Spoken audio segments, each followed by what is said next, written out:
बिस्मिल्लाहिर्रहमानिर्रहीम। अस्सलाम वालेकुम नाज़रीन, मैं हूं आपका मेज़बान तैमूर और आप देख रहे हैं मेरा यूट्यूब चैनल देसी खाने। तो दोस्तों, मैं आज आपके लिए ईद के हवाले से बहुत ही शानदार रेसिपी लेके आया हूं। जी हाँ दोस्तों, ये रेसिपी है बीफ पकौड़ा की। तो दोस्तों, सबसे पहले मैं आपको बताऊंगा कि इस मज़ेदार रेसिपी के लिए हमें कौन कौन सी चीज़ें दरकार होंगी। दोस्तों, ये मैंने आलू लिया था एक बड़े साइज़ में और मैंने उसे छोटा छोटा काट लिया। एक प्याज था दोस्तों बड़े साइज़ में, वो भी मैंने छोटा छोटा काट लिया। हरी मिर्चें थी दोस्तों 10 से 12 दाने, जो मैंने छोटे छोटे काट लिए। पुदीना है दोस्तों थोड़ा सा, और हरा धनिया था थोड़ा सा दोस्तों, जो मैंने काट लिया। बीफ है दोस्तों 1 कप, जो कि मैंने बॉयल करके उसके रेशे अलग कर लिए। बेसन है दोस्तों मेरे पास 1 कप। तो दोस्तों, मसाला जात की तरफ आएँ तो कुटी लाल मिर्च है दोस्तों मेरे पास 1 खाने का चम्मच। धनिया पाउडर है दोस्तों मेरे पास 1 चाय का चम्मच। ज़ीरा है दोस्तों मेरे पास 1 चाय का चम्मच। और नमक है मेरे पास 1 चाय का चम्मच। तो चलिए दोस्तों, शुरू करते हैं इस अपनी मज़ेदार सी रेसिपी को। तो रेसिपी पे जाने से पहले अगर आपने मेरा चैनल सब्सक्राइब नहीं किया तो मेरा चैनल सब्सक्राइब करें और साथ लगे बेल आइकन को भी दबा दें, ताकि मेरी आने वाली हर नई रेसिपी आप तक बआसानी पहुँच सके।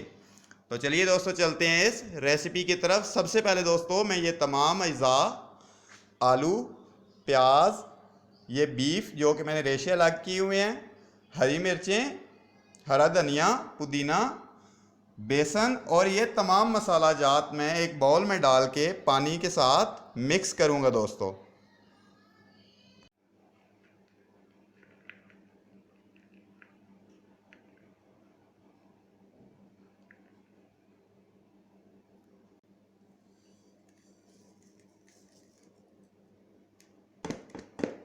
जी तो नाजरीन, मैंने तमाम मसाला जात एक बाउल के अंदर मिक्स कर लिए हैं और अब मैं ये पानी डाल के अच्छी तरह से मसाला बनाऊंगा बीफ पकौड़ा का।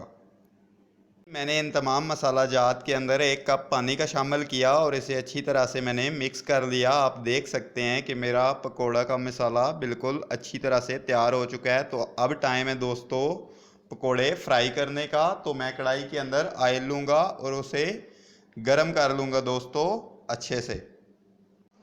जी तो नाजरीन, ऑयल जो है वो अच्छी तरह से गर्म हो चुका है। तो अब टाइम है नाजरीन पकोड़े फ्राई करने का। तो मैं जा रहा हूँ ऐड करने के लिए पकोड़े।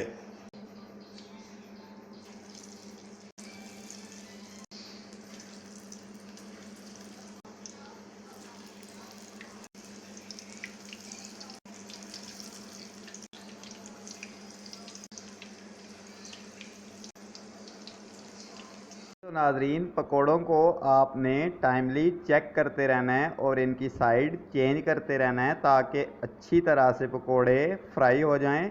और आपने आंच बिल्कुल हल्की रखनी है ताकि पकोड़े अच्छे से पकें और इनका कलर भी बहुत प्यारा सा आए।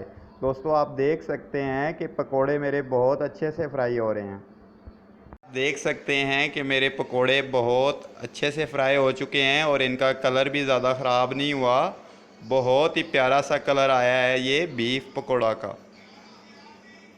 जी तो नाजरीन, आपने सारे मसाले के पकोड़े बिल्कुल इसी तरह से अच्छे से फ्राई कर लेने हैं और फ्राइंग के दौरान आपने बहुत ज़्यादा ख्याल रखना है कि आपके पकोड़े अच्छी तरह से पकें और इनका कलर भी ज़्यादा ख़राब ना हो, कलर भी अच्छा सा आए।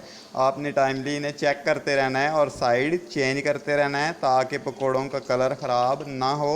तो दोस्तों, ये बहुत ही मज़े की रेसिपी है बीफ पकोड़ा की। तो अगर आपको मेरी ये रेसिपी पसंद आए तो मेरे चैनल को सब्सक्राइब करें और साथ लगे बेल आइकन को भी दबा दें, ताकि मेरे आने वाली हर नई रेसिपी आप तक पहुंच सके। तो अगली रेसिपी तक दें मुझे इजाज़त। अल्लाह हाफिज़।